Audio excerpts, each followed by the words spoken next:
Look, I don't mean to be that guy, but the NFL continues to sleep on some Georgia Bulldogs, and some NFL GMs are going to pay for it dearly when it comes time for the NFL draft. We're going to talk about it next on the Locked On Bulldogs podcast.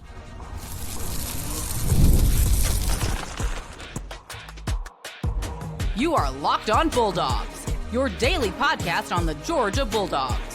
Part of the Locked On Podcast Network, your team every day. What is up, everybody? Welcome to the Locked On Bulldogs podcast, part of the Locked On Podcast Network, your team every day. Today's episode brought to you by our friends over at 5 Hour Energy. Visit 5hourenergy.com, and we'll talk about them more in a moment. I am Daniel. Clint is off, and we are here talking about the Georgia football team, the Georgia basketball team a little bit if you stay to the third segment, and all things Georgia Bulldogs, just like we do every day here on the Locked On Bulldogs podcast. If you are new to the show, welcome. Glad you're here. If you're old to the show, thanks for being a first listener. If you make us your first listen of the day, we really appreciate that. Thanks for being an everydayer if you're here every single day. And if you want to be a loyal third segment listener, listen all the way to the third segment, part of the 199. We would appreciate that greatly. You guys are the thing that make this podcast go. And today, we are deep into spring practice, and it is spring practice season. And Clint talked to you a little bit about some updates from the team, some safety position stuff, some interesting stuff out of those transfers. Clint likes Zion Branch a lot at safety. I do too. I actually think Maddox might be the guy that I'm looking at that might contribute the earliest. So it'll be interesting to continue to watch that safety position. At Georgia, you can go back and listen to that episode. But today we're talking about, and look, mock draft season is ridiculous. We all know that. You know that, and I know that. But it gives you an indication of what some NFL clubs are thinking about certain prospects. And Georgia has a couple of guys that I think, based on these latest round of mock drafts that are coming out, I'm basing mine primarily off of the latest ESPN mock draft that came out. But, you know, all these mock drafts are the same within some amount of reason. But two guys in particular that I think are being incredibly undervalued and slept on. And so I'm going to talk about the first one, who is actually being projected to be the absolute last pick in the NFL draft by whoever this is, Matt Miller or whoever's writing these mock drafts for ESPN. And that is, of course, Nazir Stackhouse. Nazir Stackhouse, latest projected to be the last pick, Mr. Irrelevant, in the NFL draft. Now, as you know, Georgia has had a last pick in the NFL draft before, the New York Giants. And they didn't regret that pick at all. Actually, ended up being an incredibly valuable pick. Listen to me. Nazir Stackhouse may not be a first-round NFL talent. Like, I get that. But he has got physical tools that vastly exceed the 7th round. I think Nazir Stackhouse is more of like a 3rd, 4th round talent at defensive tackle. He's strong. He's fast. He's physical at the point of attack. He can get after the passer. He can stop the run.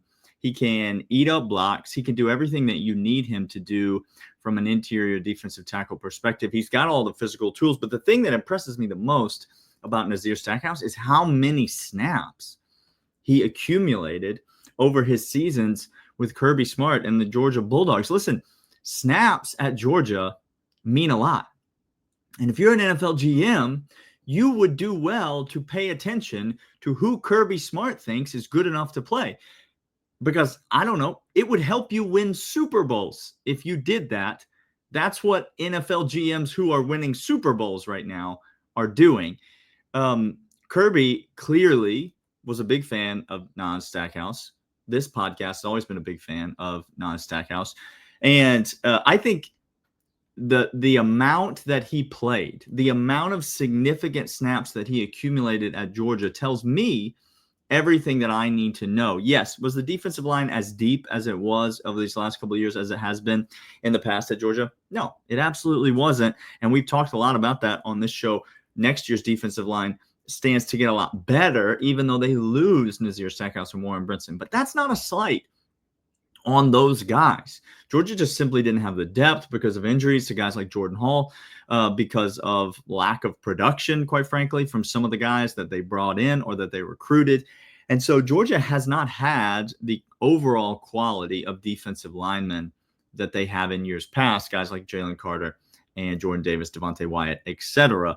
But the fact that Nazir Stackhouse was kind of D-tackle one for multiple seasons, like going back. And then even when Jalen Carter was here, Nazir Stackhouse playing significant minutes, snaps, getting like significant reps next to him, even as a young player in this defense. I think that tells me more than any of the physical tools or the combine or whatever it would. But NFL GMs are going to do what NFL GMs are going to do. And I'm just telling you right now, there's a chance that Nazir Stackhouse does not get drafted in this NFL draft. Like, he's projected as the 247th pick or whatever, the last pick in the 7th round, which means there's a legitimate chance that Nazir Stackhouse does not get drafted in this NFL draft.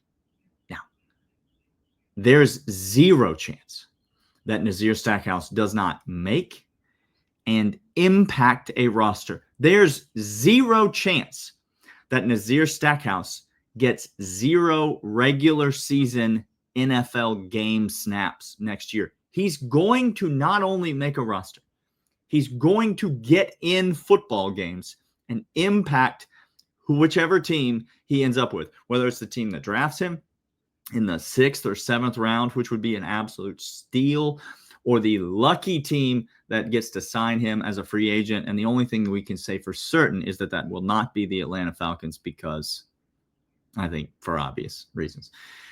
Nazir Stackhouse is going to impact winning on a football team next season, and whoever gets him is going to look like an absolute genius. All right, we'll be right back right after these. We're going to talk about another Georgia Bulldog who, although is going to be drafted high, I think is being slept on an insane amount in this year's NFL draft, and we'll talk about it right after this.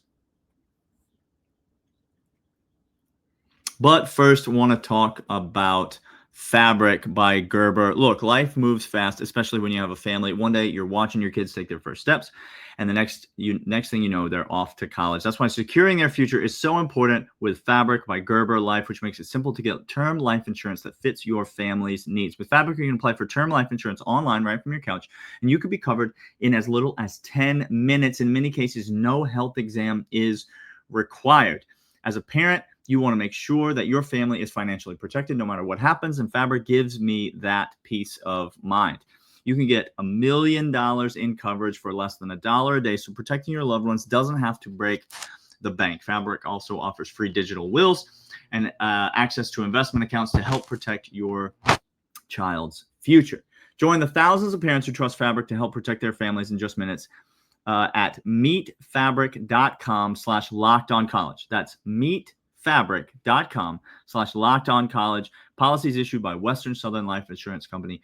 Not available in certain states. Prices subject to underwriting and health questions. Fabric by Gerber Life. Compliance do's and don'ts. Compliance do have. That's Fabric. That's meetfabric.com/lockedoncollege. But that's not all. Also want to talk about Prize Picks. Baseball season is in full swing. If you're a Braves fan, let's not talk about it. Baseball season is in full swing, and there's no better way to get in on the action than with Prize Picks, the best place for daily fantasy sports. With Prize Picks, you can pick more or less on any 2-player projections, and if you're right, you cash and win up to 1,000 times. Whether it's strikeouts, RBIs, first inning runs, Prize Picks keeps everything exciting. This week, I am picking Aaron Judge for more than 1 home run, Shohei Ohtani for more than 1 stolen base, and Braves hitters to do absolutely nothing. Setting up a lineup takes less than 60 seconds, and when you win, your payout is quick, safe, and secure. I always take advantage of Taco Tuesday, where Prize Picks offers discounts on player projections and more. Download the app today and use the code LOCKEDONCollege to get $50 instantly after you place your first $5 lineup. That's code LOCKEDONCollege for $50 instantly after you place your first lineup. Prize Picks, run the game. All right. That was a lot. Let's talk about another Georgia football player that I think is being drastically overlooked. And you're going to say, Daniel, but he is projected to go in the first round of the NFL draft. The first round of the NFL draft. How could a player who's projected to go 31st overall in the first round of the NFL draft possibly be overlooked? Well, it's pretty simple. Mikel Williams, right now, this latest projection on ESPN's latest mock draft has Mikel Williams going 31st overall to the Kansas City Chiefs. And look, I don't know any other way to say this. Mikel Williams is a top 10 talent in this NFL draft class. If somebody were to get him at 31, that would be, I can't even think of an equivalent for you. Like, it would be absolute robbery to get Mikel Williams that low in this draft process. Guess who picks 32? It's the Philadelphia Eagles. If he were to slip to 32 and end up in Philadelphia, people are terrified of Mikel Williams because of injury concerns, I guess. But here's the thing. It's exactly that which makes it so obvious that this would be a steal of a pick, that he's a better football player than this. Mikel Williams has not been healthy in a long time. He's been playing banged up. He's been playing hurt. I mean, he's been open about that. Kirby Smart's been open about that. Kirby at the pro day talked about Mikel's toughness, singled him out, and talked about his toughness and resiliency, is willing to play through stuff. First of all, as an NFL franchise, an NFL GM, that's the kind of guy that you want on your roster. A guy who's not going to be a little, have a little tweak in something and say, I got to sit this one out, coach. You want a guy who's going to go out there and play, even when he's a little bit banged up. That's clearly Mikel Williams. But forget about all that. He's not going to be banged up his entire NFL career. You're getting the absolute baseline price on an exceptionally valuable football player that when he's fully healthy, he was rightfully projected as a potential number 1 overall pick going into this offseason. Nothing about Mikel Williams has changed. This isn't like a Carson Beck situation where Mikel Williams went out there and played like an absolute loser for an entire football season and killed his draft stock, and so he had to go transfer to Miami. This is a situation where a guy was incredibly productive, was very good for Georgia, and dealt with a lot of injuries which hampered his numbers and his stats. If somebody were to get Mikel Williams this low in the draft process, it would be the most talented player on the board by 30 miles. I'm telling you, he is a top 10 talent in this draft. The only reason he would fall is if you have some reason to believe that he is injury prone, particularly susceptible to injuries, which again is what these NFL GMs talk themselves into. The appearance of injuries does not equate to the susceptibility of injuries, right? If it could, but it doesn't necessarily. Mikel Williams can rush the passer. He can set the edge. He's strong. He's physical. He is in the mold of all the great Georgia defensive front edge players that have come through this draft, in recent years. And so if you're willing to pass up on a maybe more talented Nolan Smith, because that's who Mikel Williams is, maybe a better pass rushing Nolan Smith, if you're willing to pass that guy up, as an NFL GM, I don't know what to tell you other than you're an absolute idiot. Georgia Bulldogs getting slept on in the NFL draft, Nazir Stackhouse, and even first rounder Mikel Williams. The nice thing about Mikel, by the way, is if you have a 3-4, if you're playing a 3-4 front, he fits there. He can play outside backer. If you're playing a 4-3 front, he fits there. He can play defensive end. His ability to rush the passer, his ability to set the edge, his ability to be physical at the point of attack, like this is not he's being painted as a project in the NFL. I don't know. That's like, I don't know what to compare it to.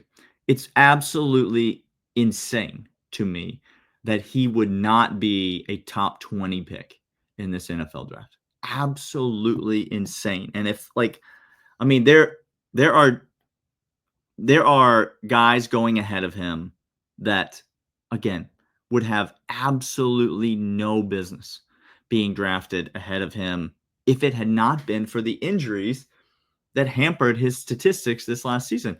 And since NFL GMs don't watch college football, they just look at statistics and how much weight you can lift. They have no idea. They have no idea that this guy is an absolute freak when healthy, and he's going to be healthy for the vast majority of his NFL career. All right, we're going to come back, talk about a little bit more about the Georgia Bulldogs, but first, these.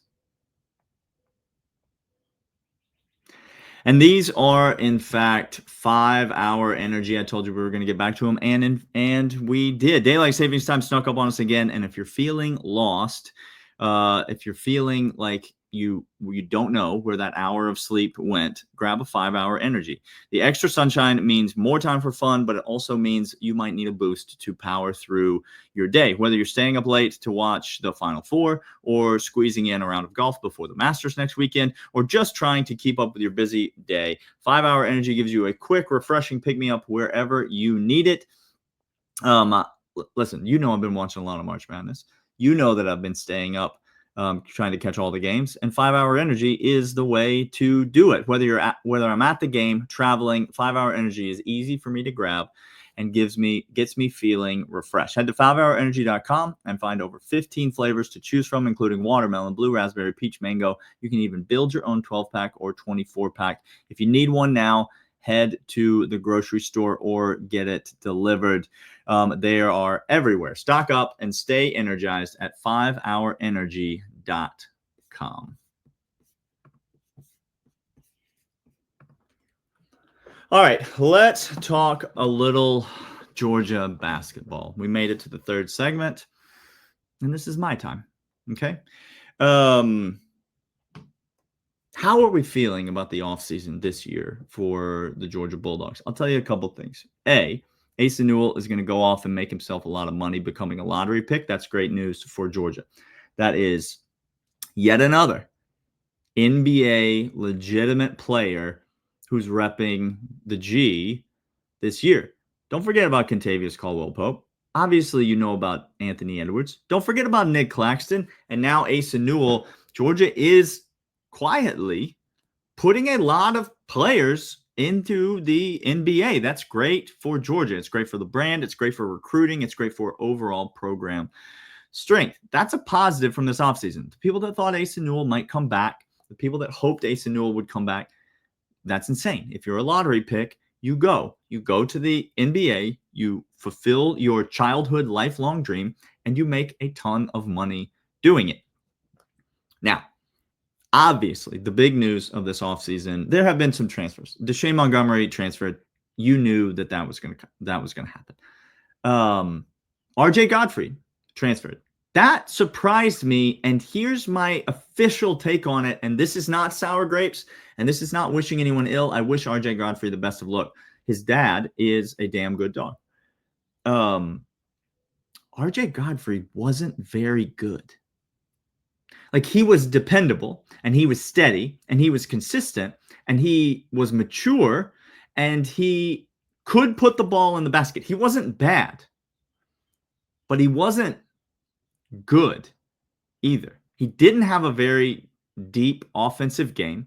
He did struggle against bigger, more physical guys at times. Often, he got benched in games in favor of guys like Santos Surreal, who had more physicality and were able to rebound a little bit better, crash the boards a little bit better. And quite frankly, RJ Godfrey didn't bring enough offensive skill in order to offset some of his deficiencies. And so RJ Godfrey transfers. That is a surprise to me, and it's a loss to Georgia because he was going to add valuable depth to the front court. He is gone.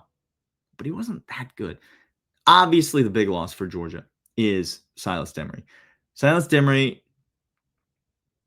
he takes the bag and he goes to UConn. Look, he took the bag. They offered him a lot of money. It was probably NC State that called him first that made him think, oh, I can make a lot of money if I put my name into the portal. Maybe this was his plan all along. Maybe it was never going to be Georgia for him for 4 years. Look, it's hard to keep guys for 4 years. We could sit here and we could complain about it all we want, but it's hard. It's hard to keep guys for 4 years. And by the way, this isn't just, oh, we're a little nobody school, and so our best players always leave and go to other places. That's not accurate. Like, Caleb Love left North Carolina, like transferred out of North Carolina. Like, everyone loses big time. Like Kansas, Badunga, their best returning big man, the guy that was going to get all of the run this year at Kansas, put his name in the portal. This is a reality for everyone, regardless of the level that you're at. Alabama's big guy hits the portal. There's plenty of bigger programs who have had a lot more success in college basketball. And so you can't just be like, well, this is Georgia and this is what it's always going to be for us.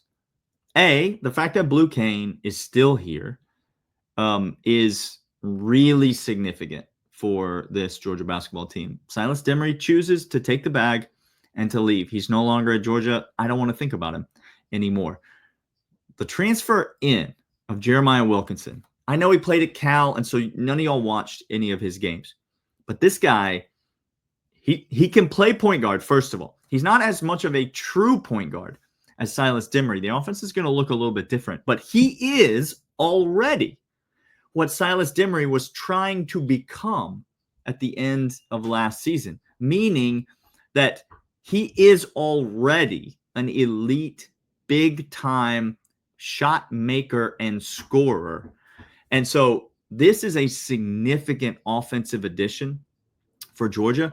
What was Georgia's big weakness this last year? Was it on the defensive end or was it on the offensive end? Jeremiah Wilkinson offers a major, significant offensive addition. I think this is not a small thing. When he was in the starting lineup at Cal, he averaged over 20 points a game. Like, this is a big-time college basketball player. He obviously comes home. He's from Georgia. And the fact that Santos Surreal has not transferred yet should give all Georgia basketball fans a lot of hope. If he comes back and Blue Cane is back and Jeremiah Wilkinson comes in, we know about the recruiting class, there's a chance that Georgia basketball next year could continue to improve, even with the loss of their two best players, Asa Newell and Silas Demery. They lose their two best players. There's a chance they could still get better next year. Clint and I will be back next week talking all things Georgia spring practice, getting ready for G-Day, all of that and more on the Locked On Bulldogs podcast, and we'll see you guys then.